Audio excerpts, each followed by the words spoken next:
Hello dear friends, welcome back to my channel. This is Shalini. ನಾನಿವತ್ತು ನಿಮಗೆ second P U English language subject blueprint ತೋರಿಸ್ತಾ ಇದ್ದೀನಿ.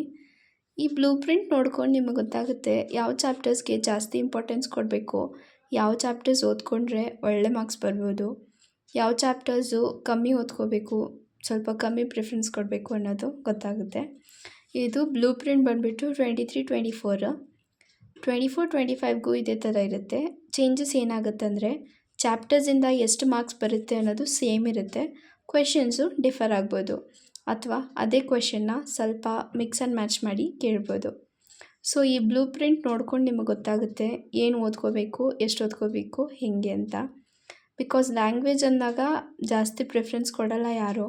Blue print ಇದ್ದರೆ ನಿಮಗೆ ಸ್ವಲ್ಪ ಈಸಿ ಆಗುತ್ತೆ, ಯಾಕಂದರೆ ಮೇನ್ ಸಬ್ಜೆಕ್ಟ್ಸು ಓದ್ಕೊಳ್ಳೋಕ್ಕೆ ಟೈಮ್ ಜಾಸ್ತಿ ಬೇಕಾಗುತ್ತೆ. ಲ್ಯಾಂಗ್ವೇಜಸ್ಗೆ ಅಷ್ಟು ಪ್ರಿಫರೆನ್ಸ್ ಜಾಸ್ತಿ ಕೊಡಲ್ಲ, ಬಟ್ ಕೊಡಿ ಅಂತ ನಾನು ಹೇಳ್ತಾ ಇದ್ದೀನಿ, ಯಾಕಂದರೆ ಲ್ಯಾಂಗ್ವೇಜಸ್ಸು ತುಂಬ ಇಂಪಾರ್ಟೆಂಟ್ ಆಗಿದೆ. ಸೊ ಸ್ಟಾರ್ಟ್ ಮಾಡೋಣವಾ? ನೋಡಿ, ಇದು blueprint model question paper 23-24 ಇದೆ. ಸೆಕೆಂಡ್ ಪಿ ಯು ಅವ್ರಿಗೆ ಇದು ಸರಿನಾ. ಅದರಲ್ಲಿ ಏನಾಗಿದೆ ಅಂದರೆ general instruction for the blueprint preparation of question paper ಅಂತ ಹೇಳಿದ್ದಾರೆ. ಇದರಲ್ಲಿ ಟೋಟಲ್ 1 or 2 ಮಾರ್ಕ್ ಇರುತ್ತೆ. Maximum marks to be attend 80 ಬರುತ್ತೆ. ಸೊ ಹೀಗೆ ನೋಡೋಣ ಯಾವ್ಯಾವ ಚಾಪ್ಟರ್ಸಿಂದ ಏನು ಬರುತ್ತೆ ಏನು ಅಂತ. ಈ ಕಡೆ ಇರೋದನ್ನು ನೋಡ್ಬೋದು ನೀವು, ಚಾಪ್ಟರ್ಸ್ ನೇಮ್ ಕೊಟ್ಬಿಟ್ಟು ಎಷ್ಟು ಮಾರ್ಕ್ಸ್ಗೆ ಏನಂತ ಹೇಳಿದ್ದಾರೆ. ಮತ್ತು ಈ ಕಡೆ ಏನಂದರೆ ಬರೀ ಗ್ರಾಮರಲ್ಲಿ ಏನೆಲ್ಲ ಕೇಳ್ತಾರೆ ಅನ್ನೋದನ್ನು ಹೇಳಿದ್ದಾರೆ. ಗ್ರಾಮರ್ಗೂ ಮಾರ್ಕ್ಸ್ ಅಲಾಟ್ಮೆಂಟ್ ಹೇಳಿ ಅಂದರೆ ಅದು ತೋರಿಸ್ಕೊಡ್ತೀನಿ ನಾನು ನೆಕ್ಸ್ಟು ಇದ್ರ ಕೆಳಗಡೆ. ಸೊ ಈಗ ನೋಡೋಣವಾ. ಫಸ್ಟು ಇದರಲ್ಲಿ ಏನು ಬರುತ್ತೆ, ರೋಮಿಯೋ ಆ್ಯಂಡ್ ಜೂಲಿಯಟ್ ಬರುತ್ತೆ ನೋಡಿ. ಅದರಲ್ಲಿ 1 ಮಾರ್ಕ್ 1 ಕ್ವೆಶನ್ ಕೇಳ್ತಾರೆ, 4 ಮಾರ್ಕ್ 1 ಕ್ವೆಶನ್ ಕೇಳ್ತಾರೆ, 6 ಮಾರ್ಕ್ದು 1 ಕ್ವೆಶನ್ ಕೇಳ್ತಾರೆ. ಸೊ ಟೋಟಲಾಗಿ ಎಷ್ಟಾಯಿತು ನಿಮಗೆ, 6 + 4 10 + 1 11 ಮಾರ್ಕು ಫಸ್ಟು ಪೋರ್ಟ್ಸ್ ರೋಮಿಯೋ ಆ್ಯಂಡ್ ಜೂಲಿಯಟಿಂದನೇ ನಿಮಗೆ ಬರುತ್ತೆ. ಸೆಕೆಂಡ್ ಬಂದುಬಿಟ್ಟು ನೋಡಿ 2 ಡಿಯರ್ ಇದೆ. ಇದರಿಂದ 1 ಮಾರ್ಕಿಗೆ 1 ಕ್ವೆಶನ್ ಕೇಳ್ಬೋದು, 4 ಮಾರ್ಕಿಗೆ 1 ಕ್ವೆಶನ್ ಕೇಳ್ಬೋದು. ನೆಕ್ಸ್ಟು ಪ್ಯಾಸಿವಲ್ಲಿ ಕೇಳ್ಬೋದು, ಇದನ್ನು ಪ್ಯಾಸಿವ್ ಫಾರ್ಮಲ್ಲಿ. Next everything I need to know learn from the forest. So ಇದರಲ್ಲಿ ನೋಡಿ 1 ಮಾರ್ಕು 4 ಮಾರ್ಕ್ ಇದೆ. ನೆಕ್ಸ್ಟು ಸನ್ನಿ ಮಾರ್ನಿಂಗಲ್ಲಿ 1 ಮಾರ್ಕು 6 ಮಾರ್ಕ್ ಅಂತ ಹೇಳಿದ್ದಾರೆ. ದಿ ಗಾರ್ಡನರಲ್ಲಿ 1 mark 4 mark. I believe book will never disappear 1 mark 4 mark. Japan and Brazil through the travellers 1 mark 4 mark. The ವೋಟರಲ್ಲಿ 1 mark 4 mark 6 mark.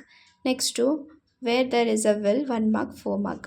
So ಈ blueprint ಪ್ರಕಾರ ನೀವು first Romeo and Juliet, next sunny morning ಮತ್ತು the voter, ಇದನ್ನು ಮೂರನ್ನು ನೀವು ಚೆನ್ನಾಗಿ ಓದ್ಕೊಂಡ್ರೆ 6 ಮಾರ್ಕ್ಸ್ನ attend ಮಾಡ್ಬೋದು. 6 6 6 ಸರಿನಾ. ನೋಡಿ, ಇದು 6 ಮಾರ್ಕು, ಇದು 6 ಮಾರ್ಕು, ಇದು 6 ಮಾರ್ಕು. ಇದನ್ನು ನೀವು ಅಟೆಂಡ್ ಮಾಡಿಕೊಂಡ್ರೆ ನಿಮಗೆ ಈ ಚಾಪ್ಟರ್ಸು ಸಮ್ಮರಿ ಕ್ಲೀನಾಗಿ ಓದ್ಕೊಂಡ್ರೆ, ಅರ್ಥ ಮಾಡಿಕೊಂಡ್ರೆ ಈಸಿಯಾಗಿ ನೀವು ಬರಿಬೋದು, ಪಾಸ್ ಆಗ್ಬೋದು. ಯಾಕಂದರೆ 1 ಮಾರ್ಕು ನಿಮ್ಮ ಟೀಚರ್ಸ್ ಹೇಳೋವಾಗ ನೀವು ಎಷ್ಟೊಂದು ಸಲ ಕೇಳಿರ್ತೀರ, ಈಸಿಯಾಗಿ ಅಟೆಂಡ್ ಮಾಡ್ಬೋದು. ನಿಮಗೇನಾದರೂ ಈ ಲೆಸನ್ಸು, ಈ 6 ಮಾರ್ಕು 3 ಲೆಸನ್ಸು ಬೇಕಾಗಿದ್ದರೆ ಕಮೆಂಟ್ ಸೆಕ್ಷನಲ್ಲಿ ಹಾಕಿ.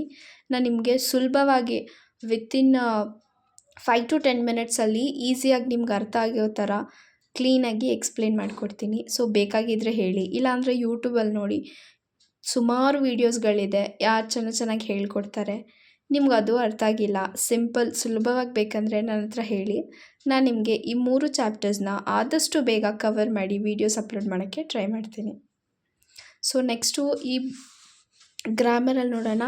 ಪ್ಯಾಸಿವ್ ಫಾರ್ಮ್ ಇದೆ, ಲ್ಯಾಂಗ್ವೇಜ್ ಆ್ಯಕ್ಟಿವಿಟೀಸ್ ಅಥವಾ ವೊಕ್ಯಾಬ್ಯುಲರಿ ಅಂತ ಇದೆ, reported speech, linkers, reported speech ಮತ್ತು ಇದೆ, ಎಕ್ಸ್ಪ್ರೆಷನ್, ಪ್ಯಾಸಿವ್ ಫಾರ್ಮ್ಸ್ ಮತ್ತು ಎಕ್ಸ್ಪ್ರೆಷನ್ಸ್ ಇದೆ.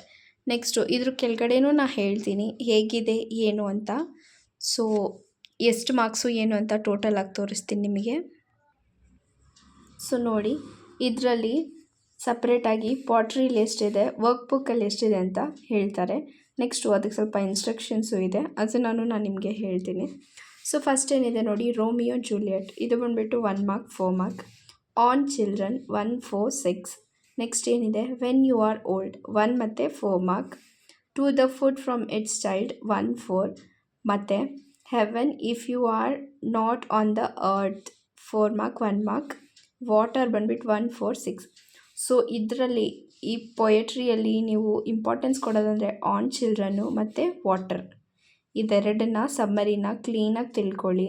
ನಿಮಗೇನಾದರೂ ಇದು ಸಮ್ಮರಿ ಬೇಕಿದ್ದರೆ ಕಮೆಂಟ್ ಸೆಕ್ಷನಲ್ಲಿ ಹಾಕಿ. ನಾನು ಆದಷ್ಟು ಬೇಗ ನಿಮಗೆ ಈ ವಿಡಿಯೋಸು ಕನ್ನಡದಲ್ಲಿ ಸುಲಭವಾಗಿ ಎಕ್ಸ್ಪ್ಲೇನ್ ಮಾಡಿ ಹಾಕೋಕ್ಕೆ ಟ್ರೈ ಮಾಡ್ತೀನಿ, ಸರಿನಾ? ನೆಕ್ಸ್ಟು ವರ್ಕ್ ಬುಕ್ಕಲ್ಲಿ ಏನೆಲ್ಲ ಕೇಳ್ಬೋದು, ಎಷ್ಟು ಮಾರ್ಕ್ಸಿಗೆ ಕೇಳ್ತಾರೆ ಅಂದರೆ ಕಾಂಪ್ರಹೆನ್ಸಿವ್ ನೋಡಿ 10 ಮಾರ್ಕಿಗಿದೆ. ಪ್ರೊನೌನ್ಸ್ ಎಷ್ಟಕ್ಕಿದೆ 4 ಮಾರ್ಕ್ ಇದೆ. ಕನ್ವರ್ಷನ್ ಇದೆ. Dialogue writing 3 mark. Passive forms ಇದೆ 2 ಮಾರ್ಕ್ಗೆ.